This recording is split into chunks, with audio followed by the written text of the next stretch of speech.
Tom and Jerry the Lost Dragon is an animated feature film from 2014. This is directed by Spike Brandt and Tony Cervone and written by Brian Swenlin. And I say it's a feature film. It is. It's about an hour in length. I think just under an hour. And I love Tom and Jerry, but I have to say I didn't love this. It's not necessarily the fault of the film. I just don't really care for fantasy films. And I can watch some fantasy, but this one, when it comes to dragons and things, I just don't care. So the Tom and Jerry fan in me enjoyed the Tom and Jerry aspect, but the not really a fantasy fan in me didn't really care for the main narrative. It starts off actually with Tom and Jerry as little babies, which is absolutely adorable.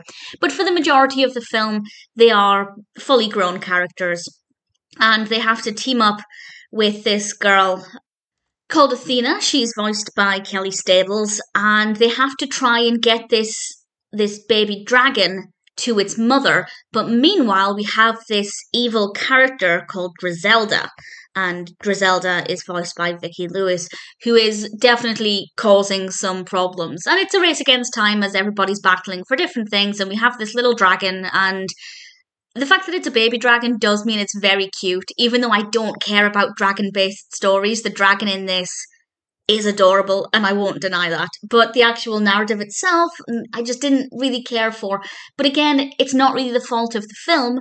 It's more about my personal preference. The narrative actually develops really well. It starts off very dramatically with Kaldorf, who is this wizard character voiced by the brilliant Jim Cummings, banishing Drizelda, and everything's very, very intense and chaotic, and it's a really strong start. And honestly, the narrative is really good after that point. Everything develops and flows really well. The characters are really likable. Athena was certainly a very likable protagonist, and of course Tom and Jerry are brilliant. But for me, put it this way, it's probably my least favourite Tom and Jerry feature film that I've seen.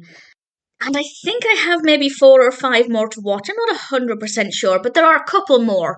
So I won't say exactly which one my least favourite is until I've seen them all. But for now, this is a very strong contender. But the narrative structure is fine. I guess the narrative is okay. If you're a big fan of fantasy animations or dragon-based films, I'd love to know what you think of it and whether you think it's a worthy dragon-based fantasy film. But the animation quality is really nice. The voice acting is absolutely fine. So as a film, it's not bad. But for me, I didn't care for it. As a Tom and Jerry fan, I liked Tom and Jerry in it. And I can see a lot of positive things about the film. But it's not one that I will personally be watching again.